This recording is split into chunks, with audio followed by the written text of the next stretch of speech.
the Atlantic Coast Conference. And just like it's kind of been in years past, is the major story in the conference. Is this Clemson's conference to rule over? I think so. Until proven otherwise, it is. And this is probably one of the best teams that they've had in a while. You got a returning Cade Klubnik. You have 16 returning starters. People are touting Clemson's defensive line as the best defensive line in college football. Yeah, they may have the best defensive lineman, at least in Peter Woods. And they've got two awesome linebackers in Wade Wooders and Sammy Brown back there. They've got a shot. They made the playoff last year in a down year for them. They were not healthy at all at running back for most of the year. Cade Klubnik's decision to come back really, really gave them kind of the momentum that they need. This may be Dabo's last best shot to win unless he decides to change his ways around the transfer portal and NIL and everything. Yeah. A lot's going to hinge on Cade Klubnik for sure.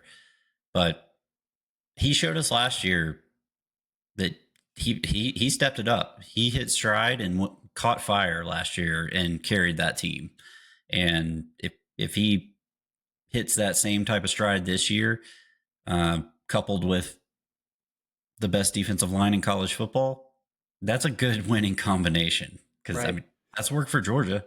And they don't have Georgia on the schedule this year to open up the year, so that helps them out too. Yeah, so the combination of Cade Klubnik and having the best defensive line in college football, that's a recipe for success. I mean, we've seen it several times. I mean, Georgia's a great example of that.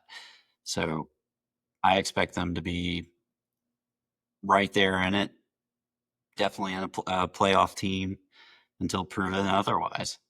Right. So I guess the question is who's going to challenge Clemson this year? Who has the ability to come up and step with them? Because even last year, Clemson was kind of down, but they got to take on SMU in that conference championship game and they won. So I guess the first team you look at as a potential spoiler, and based on the preseason poll, they're in the top 10, and that's Miami, where our old friend Carson Beck has found a landing spot. And to expect Carson Beck to repeat the performance of Cam Ward, I don't know if he necessarily needs to. Miami was so good on offense last year. They led the country in scoring, but they were 68th in the country in scoring defense. So if Carson Beck is not as good as Cam Ward, but Miami gets better on defense, maybe that's all they need.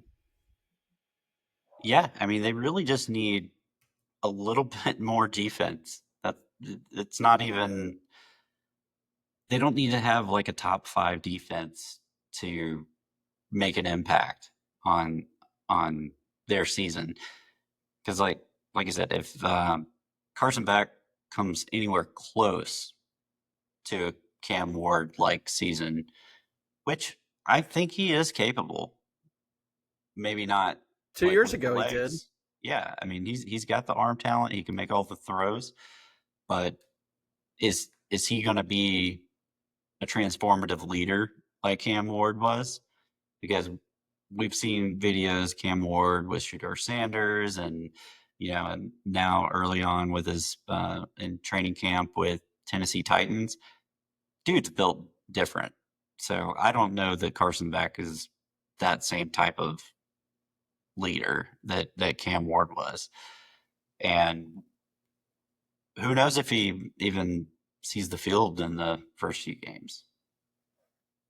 So for Miami, they've got tough out of conference schedule this year. They get Notre Dame. I guess it's Notre Dame's turn in the rotation to play Miami in the ACC. And then they've got Florida. So they've got 2 really tough out of conference games. But the interesting thing, and the question continues to be, when Miami came to the ACC, they set it up so that it would be Miami and Florida State playing for conference championships every year. Miami's never made it to the ACC championship game. That's crazy. It is. It's like, Texas A&M being in the SEC for 13 years and never playing Georgia, or Georgia never playing out there at Texas A&M. Yeah. It's So one of those weird things. last year, you kind of had Syracuse step up as a contender in the conference, and they ended up knocking Miami out. This year, I think the candidate to do that might be Louisville. Louisville's an interesting situation because we talked a little bit about Isaac Brown last week as a potential dark horse Heisman candidate. They've got Miller Moss coming in to play quarterback. And USC may have had a tough year last year, but until Miller Moss got hurt, he was actually putting up really good stats for USC. And they were scoring a lot of points.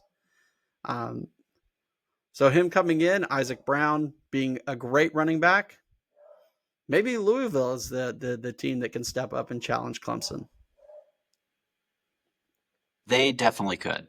I mean, they were in contention last year. Before they dropped a few important games, but yeah, they were in the running, and if they get a little bit better than they did last year, which would assume that they would, they've got a great running back, one of the best freshman seasons we've seen in a while, and so I would expect them to be in the running right there at the end. Yeah. Well, now what's interesting is the schedule plays out.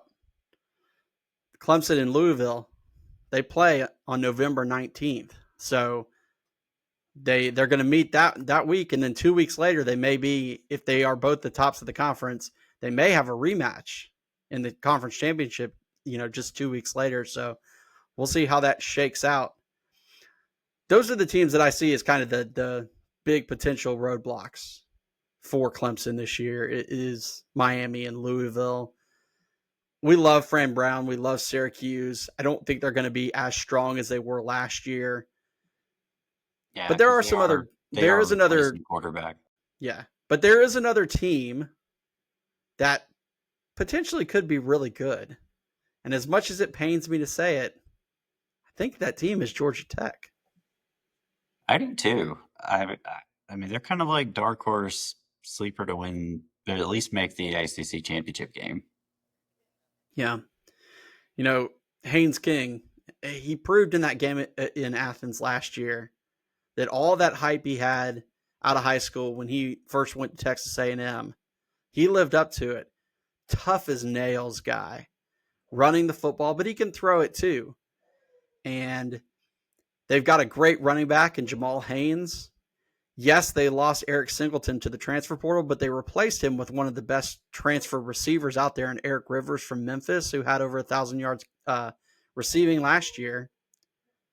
They got a couple of bookends on their schedule that could really determine that. They've got 2 out-of-conference games, opening the year against Colorado and closing the year versus Georgia. But outside of that Clemson game, their schedule's overall pretty light. They don't have to take on all the best in the conference. Maybe we see Georgia Tech taking on Clemson in the ACC Championship. I could totally see that happening. Do they play Miami this year, or are they done with them? Probably done with them. Yeah, because they did a home and home. Yeah. So the interesting thing is the Georgia game, they decided to not play it at home this year, and it's going to be played in the Mercedes-Benz Stadium in Atlanta this year. That could be an interesting game. Black Friday afternoon. Obviously, the game last year was crazy, and for the Tech fans, their heart was broken. Tech hasn't beaten Georgia. I almost felt bad for them. Yeah. Tech hasn't beaten Georgia since 2016, and they've only beaten Georgia, 3 times in the last 25 years? I think only 2 times. No, they won in 2008. And then they won again in 2014 and 2016. So okay. I forgot about 2008. Space Odyssey. Yep. Last question that we have in the ACC this year is, can Florida State recover? Man. They're not going to recover to the point of where they were winning the ACC. If they do, then Mike Norvell deserves whatever top coaching prize there is. If he got the worst coaching job prize last year, yeah, does that mean he gets the best coaching job this year? I mean, that would be the greatest turnaround for a coach ever. Yeah. Listen, they got to play Alabama week 1, a angry Alabama team that missed the playoff, that seems kind of rejuvenated, that has a ton of talent. Yeah. And their transfer quarterback from Boston College is talking trash and doubling down on things. Yeah, that's what I was about to say. I mean, you're talking trash to Alabama. You remember those? You remember those Atlanta kickoff games where Alabama was playing, I think, Virginia Tech one year and then USC one year, and it was just total bloodbaths? Yeah, I think that's going to happen again. I do too. So does FSU recover? Do they recover enough to not be 2-10 and look like the worst team in college football? Probably. Yeah. They won't be the worst team in college football, but I don't see them being very good. Do they recover enough to save Mike Norvell's job and his huge contract buyout? They I would say that they wouldn't improve enough to save his job, but that contract buyout's probably just a little too big for them to move off of it just yet. And how many jokes do we get to tell about Florida State and the Gus Bus this year? All of them. All of them. As many jokes as you can. So, a couple of important conference games in the ACC this year. We got Miami and SMU are playing on November 1st. Obviously, SMU was a playoff team last year in their first year in the league. That could be a big one. Just like Miami losing to Syracuse last year derailed them from making a conference title appearance. This could absolutely be it. And then the other big one I think we talked about before is November 19th. You got Clemson and Louisville. To me, those are the two favorites in the conference, and they're playing 2 weeks before the conference championship game. So that could potentially, if they are both jockeying for position or whatever, that could be an elimination game. Very well could be. Or just sets them up for a rematch. Yeah. So my picks for the teams to meet in the conference championship game are Clemson and Louisville. Burl, who do you think is going to play for that championship? I think it's going to be Clemson, Georgia Tech. Okay. I believe in Haynes King. I mean, he's a absolute warrior. Proved that last year. And their head coach is hard-nosed and he cares about that program, which I love to see, coaches coach at their alma mater and, coaches that absolutely love their school. So they got that going for them, which is nice.